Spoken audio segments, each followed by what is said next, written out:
Salut à vous, j'espère que vous allez super bien. Je souhaite comme ça la bienvenue à cette nouvelle vidéo de Microsoft Excel, une vidéo à travers laquelle nous allons voir comme ça un outil très puissant de Microsoft Excel. Voilà, c'est un outil qui va vraiment vous aider dans dans tous les travaux que vous aurez à faire dans Microsoft Excel. C'est un outil très intéressant. Et cet outil, c'est quoi? Ce n'est rien d'autre que l'outil de validation de données de Microsoft Excel. Je suis Uli Egon, votre formateur de solutions informatiques, et votre chaîne YouTube comme ça dédiée aux solutions, astuces et formations informatiques. Déjà avant de commencer, voilà, je tiens à m'excuser comme ça auprès de vous les abonnés parce que voilà, j'ai été absent, ça fait un bon bout de temps, j'ai pas fait de vidéo bien sûr parce que j'ai eu quelques soucis techniques.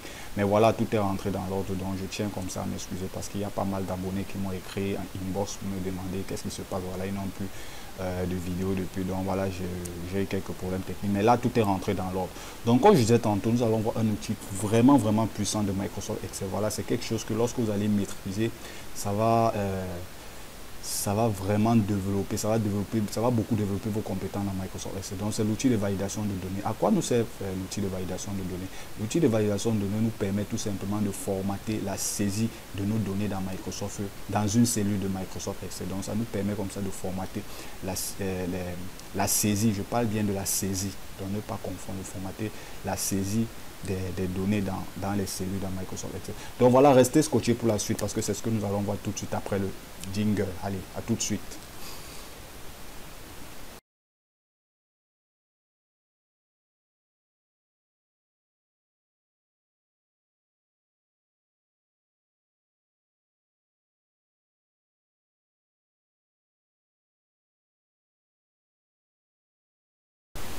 Ok, c'est parti, nous voilà. Ben, avant de commencer comme ça, voilà, toi, si tu es nouveau, si tu es nouveau sur Solutions Informatiques, c'est ta première fois d'assister à une des vidéos de Solutions Informatiques, voilà, je t'invite comme ça, je vous invite comme ça à vous abonner en cliquant juste là en dessous sur le petit bouton rouge s'abonner, le petit bouton ci-dessous s'abonner et en activant la cloche de notification autant pour moi. Ça va vous permettre comme ça d'être notifié et informé sur chacune de mes nouvelles vidéos qui vont très certainement vous édifier et vous accompagner dans la gestion de votre Microsoft Excel au quotidien. Et également si tu es nouveau, si tu es débutant sur Microsoft Excel ou alors si tu souhaites acquérir des nouvelles compétences sur Microsoft Excel, voilà, vous pouvez bénéficier comme ça d'une formation sur mesure et adaptée à vos besoins sur Microsoft Excel. Vous pouvez partir comme ça, vous avez la possibilité comme ça avec Solutions Informatiques de partir de zéro à expert dans Microsoft Excel.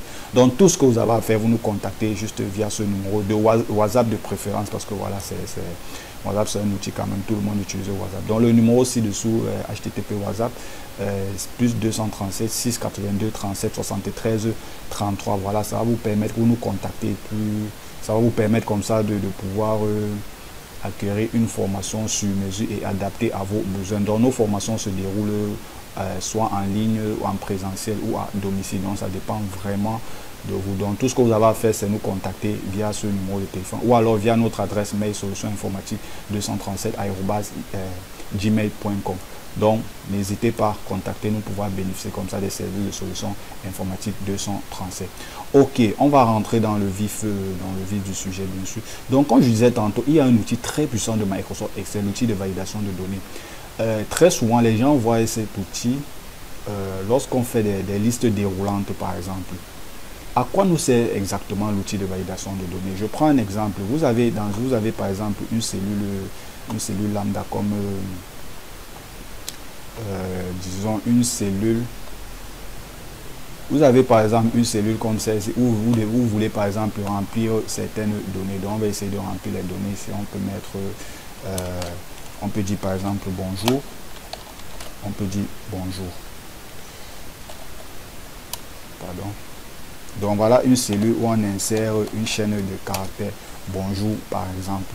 Vous avez une autre cellule pour insérer des nombres. Généralement les chaînes de caractères c'est quoi? Ça peut être des nombres, ça peut être des dates. Donc vous avez les différents formats ici. Ça peut être quoi? Ça peut être un nombre, ça peut être de l'argent, une monnaie, ça peut être un chiffre comptable, ça peut être une date courte, une date longue, ça peut être un pourcentage, une façon, ou alors ça peut également être un texte. Donc ça, ce sont les données généralement qu'on insère dans les cellules. Maintenant, avec l'outil de validation de données, qu'est-ce qu'on peut réellement faire? Avec l'outil de validation de données, on a la possibilité comme ça d'obliger un utilisateur à saisir la donnée comme qu'on veut par exemple. Je m'explique.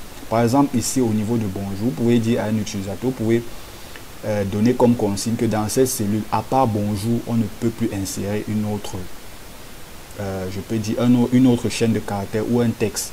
Dans la cellule, sur tout ce qu'on doit, on doit uniquement insérer le format, la chaîne de caractères bonjour. Si on n'insère pas, à part bonjour, on ne peut plus rien insérer d'autre. Donc vous obligez comme ça là le format de la cellule à saisir. Le format de la cellule à saisir dans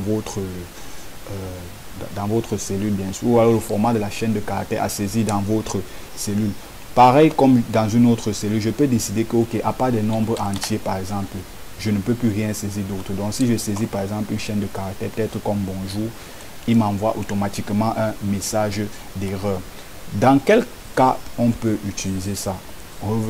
On revient par exemple sur ce fichier. Par exemple, ce fichier correspond à quoi? Ce fichier, c'est tout simplement un gestionnaire de stock, un gestionnaire à partir duquel on peut faire des entrées et des sorties en fonction de stock. Vous voyez ici, là par exemple, je vous présente, là vous avez la date, bien évidemment, vous avez la possibilité de changer la date. On a un data picker, un calendrier. Vous avez la possibilité de changer par exemple la date à votre guise. Ici, c'est le nom, bon, ça c'est pas important. Ici, vous avez la référence. La référence correspond ici là aux différents articles. Vous avez la possibilité de choisir une référence à votre guide. Là, vous voyez là, lorsque vous choisissez la référence, automatiquement, il vous met le nom de cette référence ou l'ID si vous voulez. Le type de mouvement, vous avez là la possibilité soit de faire une entrée, soit une sortie. La quantité, vous avez la possibilité de mettre un nombre. Maintenant, avec l'outil de validation de données, comment est-ce qu'on peut travailler ici là? Je prends un exemple. Ici, par exemple, au niveau de la date, si vous avez par exemple un utilisateur lambda qui a accès à votre fichier, ou alors si vous partagez votre fichier par exemple avec un de vos collaborateurs et qui doit par exemple remplir la date, il peut se tromper par exemple, au lieu de mettre une date par exemple, il me met plutôt une chaîne de caractères. Vous voyez là, il me met plutôt une chaîne de caractères. Vous voyez là, s'il met par exemple une chaîne de caractères, il reçoit un message d'erreur qui lui dit automatiquement la date doit être supérieure au 1er janvier 2020. Il demande de réessayer. À chaque fois, il aura le même message. Donc, ça veut dire qu'à part une date, on ne peut plus insérer une autre valeur dans cette cellule. Donc, ça fait en sorte que l'utilisateur va difficilement se tromper. Pareil avec la référence. Si je viens par exemple là, j'ai déjà une liste de références prédéfinie. Donc là, ce sont les listes déroulantes. Je suppose que vous avez déjà entendu parler. Les listes déroulantes, ça fait toujours partie des options de validation de données. Donc là, si je mets par exemple une chaîne de caractères autre que la liste, ce qui correspond à la liste, il m'envoie toujours un message d'erreur. Pareil ici, là, j'ai quoi? J'ai deux valeurs, j'ai la sortie et les entrées. Si je mets par exemple un autre caractère, il va également m'envoyer un message d'erreur. Pareil, normalement avec la quantité, je pense bien, si je mets une autre chaîne de caractères, il me dit insérer un nombre compris entre 0 et 5000 au niveau de la quantité. Donc, comment on a donc fait ça? Donc, on va essayer de voir comment est-ce qu'on a fait ça. On vient d'abord au niveau de la date. Lorsque vous cliquez par exemple sur la date, vous allez bien sûr dans données, au niveau de outils de données, validation de données.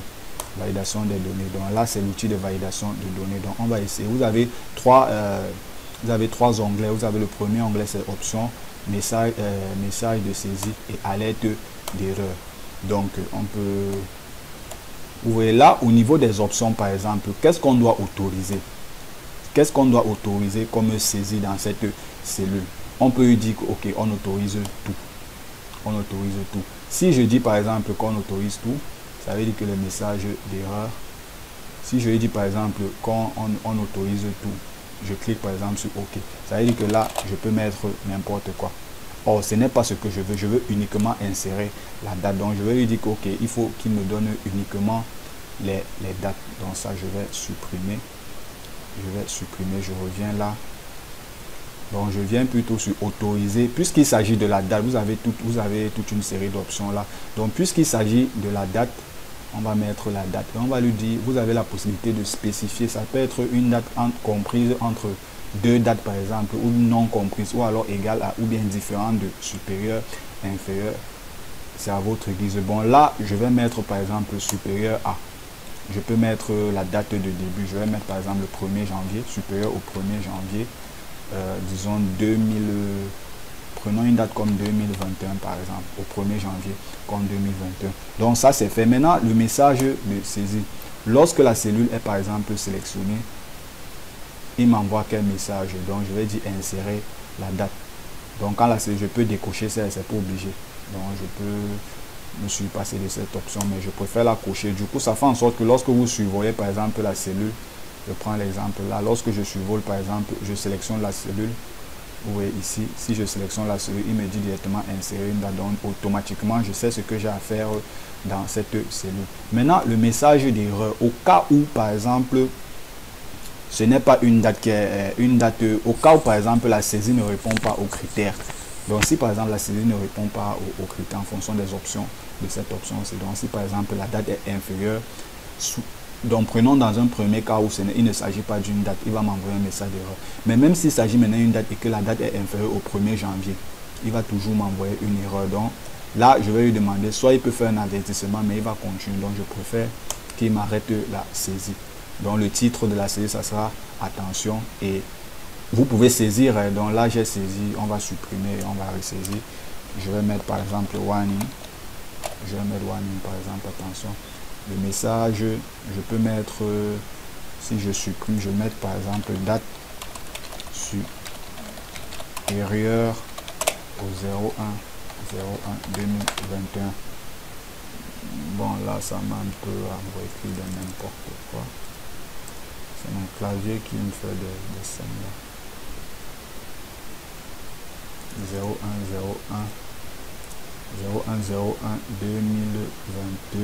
01/01/2021. 2021. OK. Là, je clique sur OK. Ça veut dire que si je viens, par exemple, j'insère papa. Prenons papa que j'insère. Il me dit non, la date doit être supérieure au 01. Bon, désolé pour mon clavier, il me bug un peu. Annuler, donc il supprime. Maintenant, je vais mettre une date, par exemple, qui est inférieure au 1er janvier. Donc, je vais mettre plutôt le 12 décembre, par exemple. Ou bien, mettons le 31. Le 31 décembre. Ou bien, puisqu'on a pris strictement inférieur, prenons voir le 1er toujours janvier 2021. 2021. Vous voyez là, il refuse parce qu'on a dit que la date doit automatiquement être supérieure au 1er janvier. Donc si je mets même là le 31 décembre 2020, il refuse toujours. Donc ça veut dire que tant que la date là n'est pas supérieure au 1er janvier 2021, il refuse la saisie. Donc là, il m'arrête la saisie. Par contre, si je mets une date peut-être comme le 12 juin 2021 par exemple, là, il valide la saisie. Donc, vous voyez là, au niveau de mon data picker, je peux changer la date, il va valider. Mais si je viens, je change l'année par exemple, je me mets peut-être sur 2018, je sélectionne là. Vous voyez là, au niveau du data picker, certes, il a accepté. Mais si on fait la saisie par exemple, la saisie manuelle par exemple, voilà, lorsqu'on fait la saisie manuelle, il refuse automatiquement. Donc là, je vais me mettre là par exemple 2021. Donc là, c'était pour la première, c'était un peu pour la première option avec les dates. Maintenant, on va revenir par exemple sur la liste au niveau des listes déroulantes. Vous voyez ici là, j'ai créé une liste déroulante. Ça veut dire quoi? Ça veut dire que lorsque je viens sur l'outil de validation de données là, ici là, il y a plutôt l'option, il a plutôt coché l'option liste. Pourquoi? Ça veut dire qu'il y a une liste de données. Voici la plage de cette liste. Voici la plage de cette liste. Donc tant qu'il ne retrouve pas, donc là voici, tant que la valeur que vous allez saisir dans le test, tant qu'elle ne correspond pas à la liste, à cette liste-ci, tant que la valeur ne correspond pas à cette liste, il va toujours refuser, il va refuser la saisie. Donc tant que ça ne correspond pas à cette liste, il va refuser la saisie. Ici, quand la saisie est collectionnée, je vais mettre par exemple le titre, je mets référence. Ici, je vais dire insérer une référence. Insérer par exemple une référence. Le message d'alerte, ça sera quoi? Je vais dire, il va m'arrêter, il va dire valeur non trouvée. Il va me dire référent ou alors référence J'ai mon clavier qui dérange un peu, désolé. Référence, on va faire avec référence inconnue. Inconnue. Mon clavier ça me saoule en fait. Référence. Non, là c'est le titre plutôt erreur. Maintenant, au niveau de l'erreur, qu'est-ce qu'il va m'envoyer? Me dit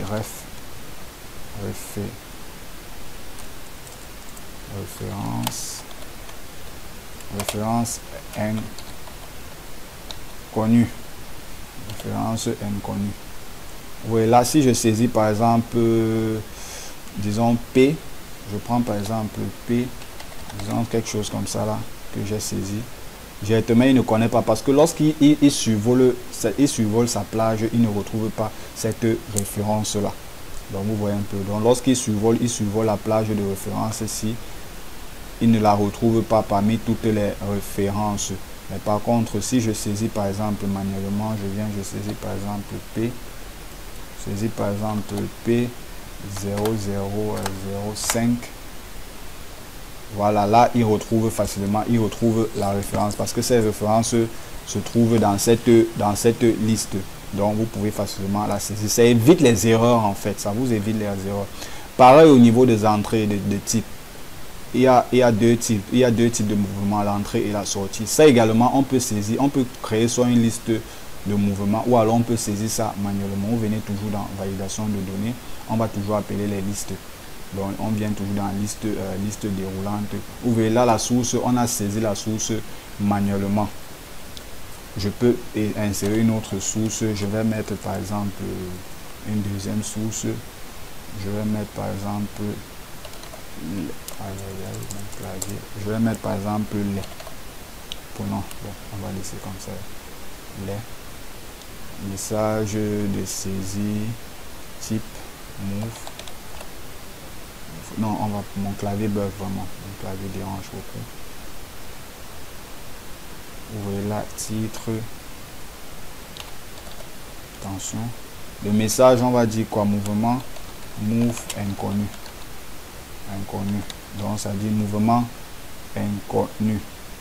Désolé pour le clavier, vraiment. Mouvement inconnu. Donc vous voyez là, j'ai une liste. Vous voyez, laisse toute cette ajoutée.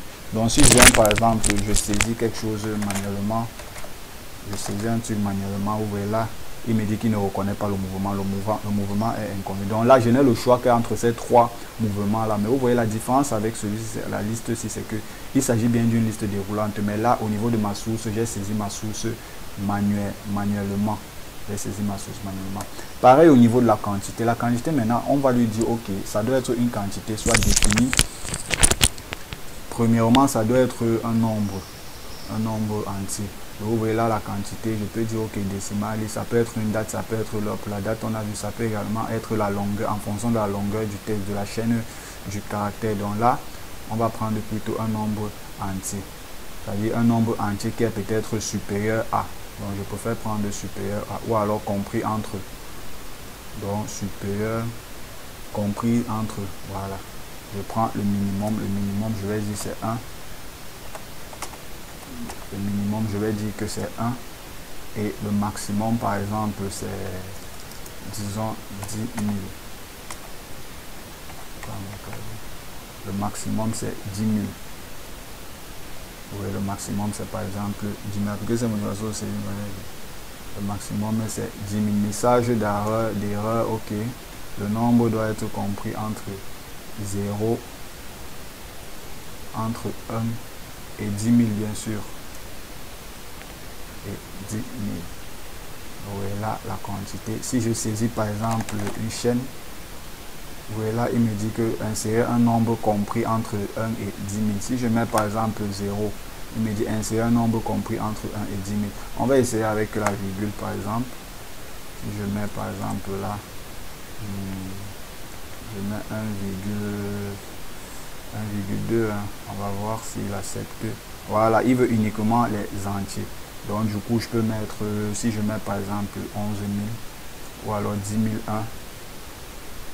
10 000, non là c'est 1001. Si je mets par exemple 10 001, vous voyez là, il me dit que ça doit être compris entre 0 et 10 000. Mais par contre, si je mets quoi? Je mets 9 000 par exemple. je mets 9000 par exemple, là il accepte. Donc vous voyez que l'outil de validation de données comme ça vous permet, c'est un outil très puissant de Microsoft Excel parce que ça permet de faire des erreurs lors de la saisie des données. Vous voyez que là, ici, là, vous obligez l'utilisateur à insérer uniquement une date.